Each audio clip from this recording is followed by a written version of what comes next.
این LED وقتی داره کار میکنه تا 150 درجه دماش بالا میره. یک کتری در حال جوش 100 درجه دما داره، ولی بازم نمیشه بهش دست زد. کی قرار است پس این گرما بر بیاد؟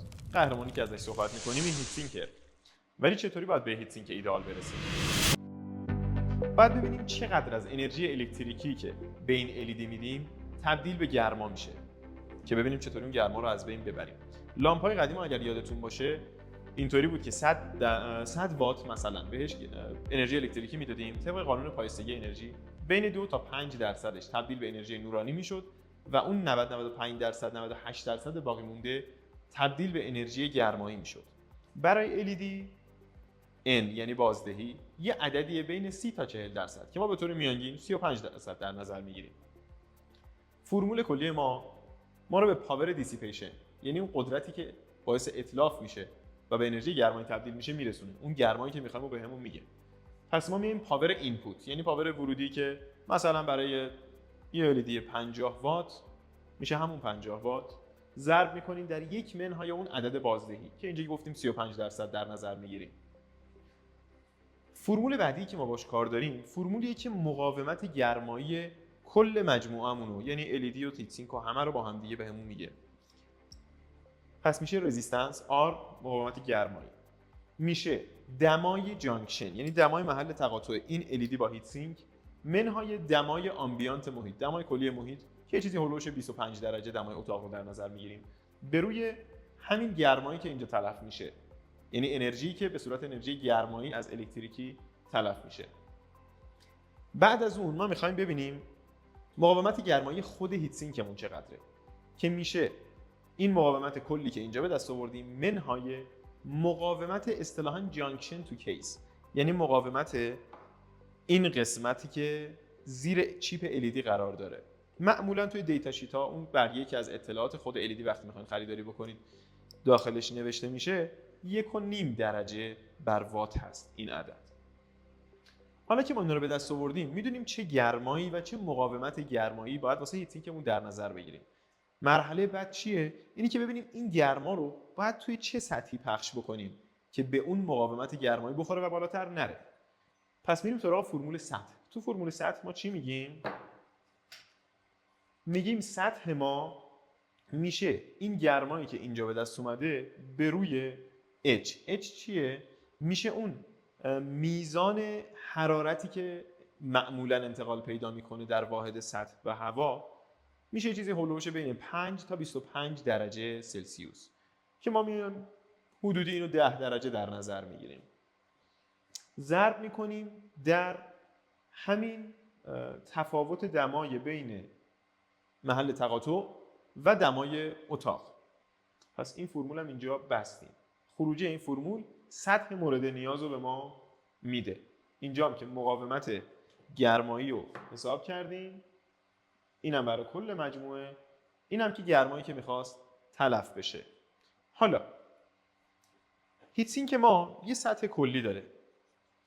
مثلا ما 2 متر سطح نیاز داریم برای اینکه بتونیم اون گرما رو انتقال بدیم، ولی 2 متر سطح خیلی زیادیه و ما نمیتونیم مثلا برای پروژکتور استفادهش بکنیم. میایم چیکار میکنیم؟ میگیم پس ما میایم اون سطح رو ضخامتش رو میبریم بالا. این مساحت کلیه. شونه و ضخامت و اینها مثل هیتسینک نداره. پس ما میایم میگیم یه ذره ضخامت رو میبریم بالا که سطح کلیمون کم بشه. اون ضخامت از این فرمول به دست میاد. D میشه کا چیه؟ ضریب انتقال حرارت یا اون ظرفیت گرمایی متریال هیتسینک ماست. برای آلومینیوم T6 T6 یک چیزی هولوش 200 تا 205 هستش این عدد. ما همون 200 در نظر میگیریم. ضرب در آی LED مساحتی که دقیقاً زیر LED قرار داره روی هیتسینک. ضرب در تفاوت دمایی بین همون سطح زیر LED با هیتسینک ما به روی دقیقاً همین P گرمایی که اینجا به دست آوردیم. حالا اینجا به شکل Q نشونش میده. پس این فرمول هم شد فرمول ضخامت پایه هیتسینک ما.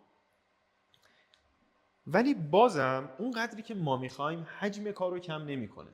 پس ما با یه چیز دیگه نیاز داریم که بتونیم این حجم رو مثلا بیاریم توی ارتفاع و به طوری باش برخورد بکنیم که بتونیم جریان هوا رو بینش بیشتر بکنیم.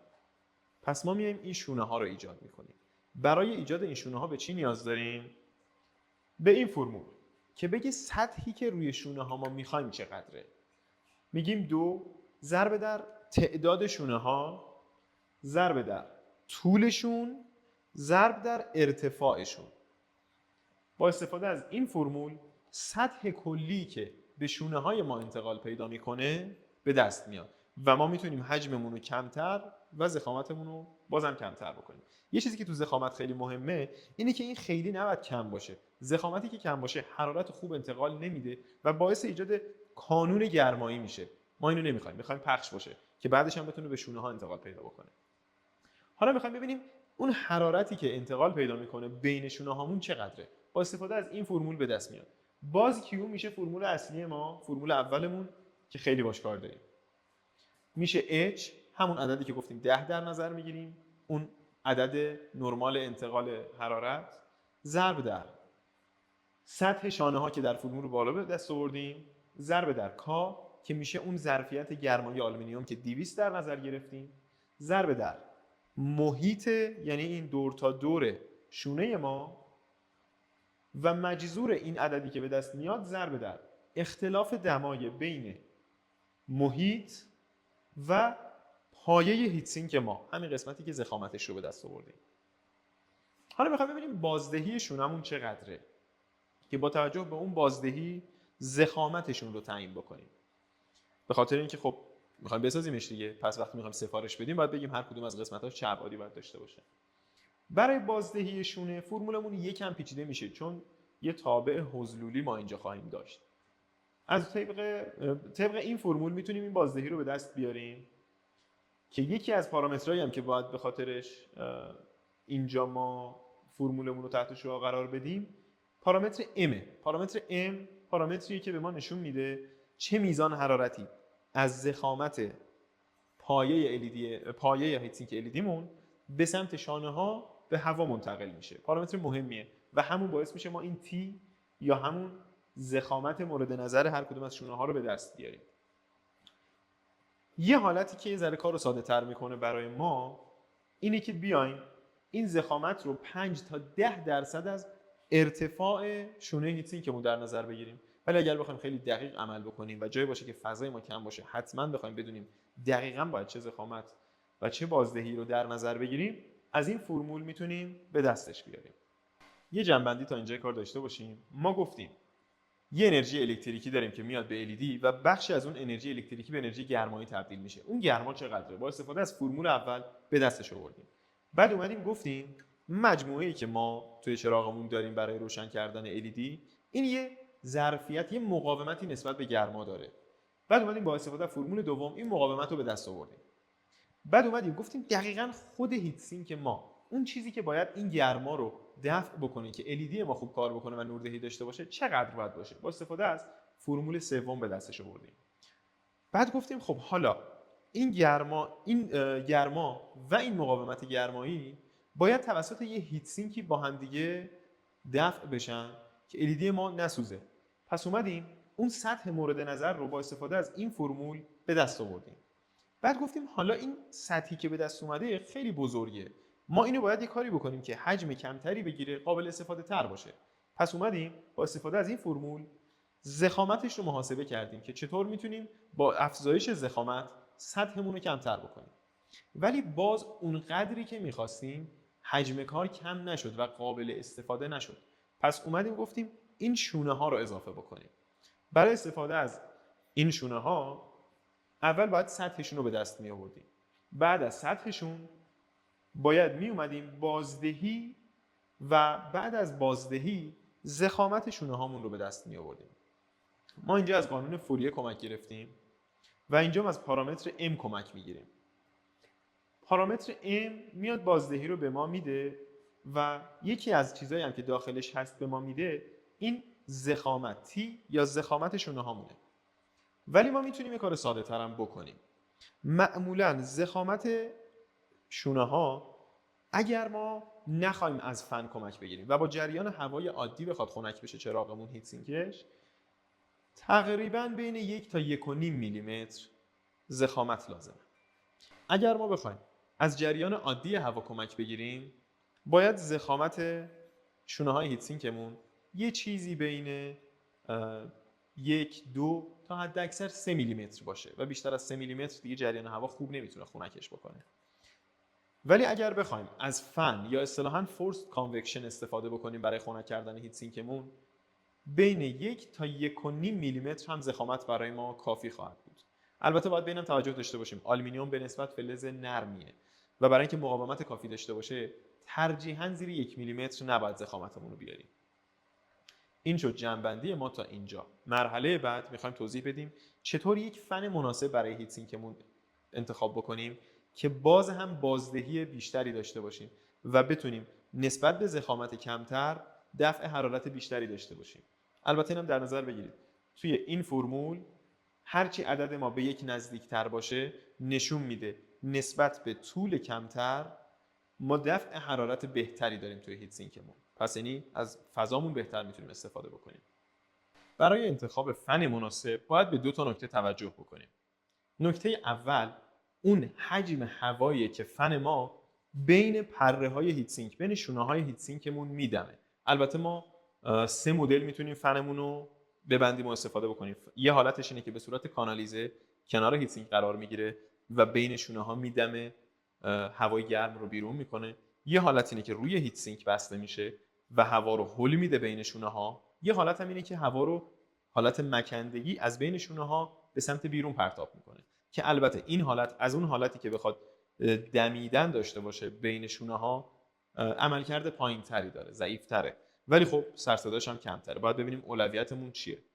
حالا پس پارامتر اول ما شد چی؟ اون حجم هوایی که دمیده میشه که واحدش هم میشه متر مکعب به روی واحد زمان، ساعت. مورد بعدی که باید بهش توجه کرد که در کنار نوعی که استفاده میکنیم از فنمون که دمنده باشه یا مکنده باشه یا داکت باشه، کانالیزه شده باشه، اینه که فشاری که میزان فشاری که هنگام هل دادن هوا وارد میشه اون چقدره، که البته شما ضعیف‌ترین فن بازارم که بگیرید انقدر اون فشارش بالا هست، یعنی مناسب هست که خیلی نیازی به محاسبهش نداشته باشیم. اما چطوری عملکرد حجم هوایی که دمیده میشه بین هیتسینکمون رو حساب بکنیم؟ یه فرمولی داریم میاد میگه Q برابر با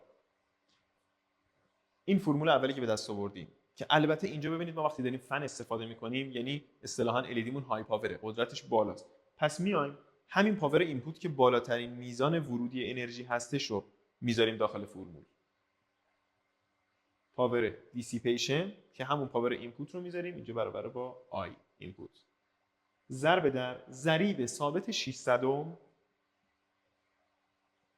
به روی اختلاف دمای دلتا تی، اختلاف دمای بین زیر LED که حد اکثر شما در نظر میگیریم. گفتیم دمای کارکرد LED دمای مجاز حدود 60 درجه است، ما میایم پایین‌تر میگیم 50 درجه، خیالمون راحت باشه. مثلا اینجا میشه تیمون 50 درجه منهای دمای محیط که گفتیم 25 درجه، 25 درجه. این فرمول به واحد متر مکعب به روی واحد زمان که ساعت باشه اون میزان حجم هوای مورد نیاز ما رو برای انتخاب فن بهمون میگه، که البته این عدد به دست اومده رو اهل فن توصیه میکنن بین 20 تا 50% افزایش بدید و طبق اون عددی که به دست میاد فن مناسبتون رو انتخاب بکنید. اینطوری ما یه هیتسینک داریم که سطح، ضخامت پایه و ضخامت شونه مناسب داره و با یه فن با توان مناسب LED ما رو خنک میکنه و این مجموعه باعث نوردهی مداوم و مناسب برای چراغ ما. یه راه میانبرم دارید، اینکه عددهایی که توی این فرمولا به دست میارید و ببرید توی وبسایت‌های مثل celsia.com یا heatsinkcalculator.com، عددا رو بهش بدید و از هیتسینکایی که از قبل طراحی شده استفاده بکنید. حالا طراحیاشو بدید براتون بسازن یا از برندایی که هست بتونید خریداری بکنید. اینجا پرسوس آکادمیه و ما اینجا براتون آموزش‌های مربوط به نورپردازی و آموزش الکتریک میذاریم. اگر از ویدیو خوشتون اومد ما رو لایک، سابسکرایب بکنید و برامون کامنت بذارید. متشکرم.